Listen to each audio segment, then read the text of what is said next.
तो आज जिस चीज पर हम नजर डालने वाले हैं वो एक बड़ा ही दिलचस्प आइडिया है कि हर गिरावट के बाद हमेशा तरक्की हुई है। अब सुनने में ये थोड़ा अजीब लग सकता है ना, लेकिन चलिए देखते हैं कि क्या आंकड़े भी यही कहानी कह रहे हैं।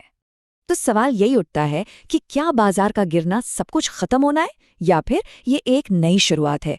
चलिए इस विश्लेषण में हम इसी सवाल का जवाब ढूंढने की कोशिश करते हैं।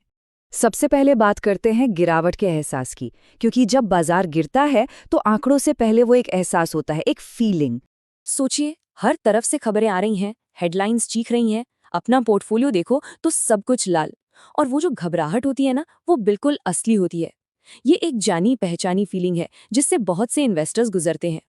अच्छा, अब भावनाओं से थोड़ा हटकर चलिए आंकड़ों की दुनिया में चलते हैं। देखते हैं कि आखिर इतिहास हमें इन बड़ी बड़ी आर्थिक घटनाओं के बारे में क्या बताता है। ये हमारे सोर्स मटेरियल से लिया गया ओरिजिनल डेटा टेबल है। इसमें 1991 के बाद से 9 बड़ी गिरावटों का जिक्र है। अब हम इसी डेटा के जरूरी हिस्सों को एक एक करके और साफ तरीके से देखेंगे। ये टाइमलाइन को जानी पहचानी घटनाओं को दिखाती है। 1991 का खाड़ी युद्ध और हमारा वित्तीय संकट, फिर 92 का हर्षद मेहता स्कैम, 2000 का टेक बबल, 2008 का ग्लोबल फाइनेंशियल क्राइसिस और हाल ही में 2020 का कोविड क्रैश। तो ये साफ है कि ये घटनाएं बार बार होती हैं। ये मार्केट साइकिल का एक हिस्सा हैं। इन आंकड़ों में जो सबसे बड़ी गिरावट है उस पर जरा गौर कीजिए, -60.1%। ये गिरावट 2008-9 के ग्लोबल फाइनेंशियल क्राइसिस के दौरान हुई थी। मतलब ये गिरावट सच में बहुत गंभीर और डरावनी हो सकती है। ठीक है, गिरावट की बात हो गई। अब आते हैं कहानी के दूसरे पहलू पर, और वो है हैरान करने वाली वापसी। क्योंकि गिरावट के बाद क्या होता है, असल कहानी तो वहीं छिपी है। तो सवाल ये है कि इतनी भयानक गिरावट के बाद आगे क्या होता है? क्या बाजार वहीं रुक जाता है या कुछ और होता है? और बस यहीं पर कहानी पूरी तरह से पलट जाती है। याद है वो 2008-9 की भयानक गिरावट, -60.1%।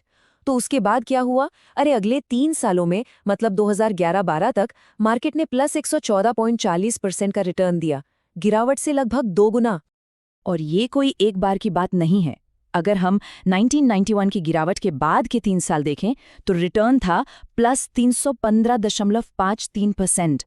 ये इस पूरे डेटा का सबसे शानदार रिटर्न है।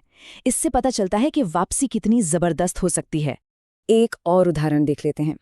2004 के आम चुनावों के नतीजों के बाद जो गिरावट आई थी, उसके बाद भी एक शानदार रिकवरी हुई, 3 साल में +217.41%। मतलब ये पैटर्न बार बार खुद को दोहरा रहा है। और इस स्लाइड से पूरी तस्वीर बिल्कुल साफ हो जाती है।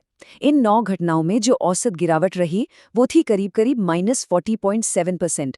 लेकिन गिरावट के बाद के 3 सालों में जो औसत रिटर्न रहा वो था +130.2%। ये पैटर्न बहुत कुछ कहता है ना?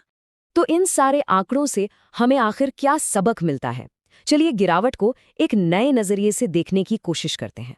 जैसा कि हमारी सोर्स मटेरियल में साफ साफ लिखा है, सेंसेक्स ने 9 बार 20% से ज्यादा की गिरावट देखी है और इन गिरावटों के बाद सिर्फ 3 सालों में मजबूत रिकवरी देखी है। ये इन आंकड़ों का सीधा सीधा सार है। तो इस पूरे विश्लेषण को हम 3 मुख्य बातों में समेट सकते हैं।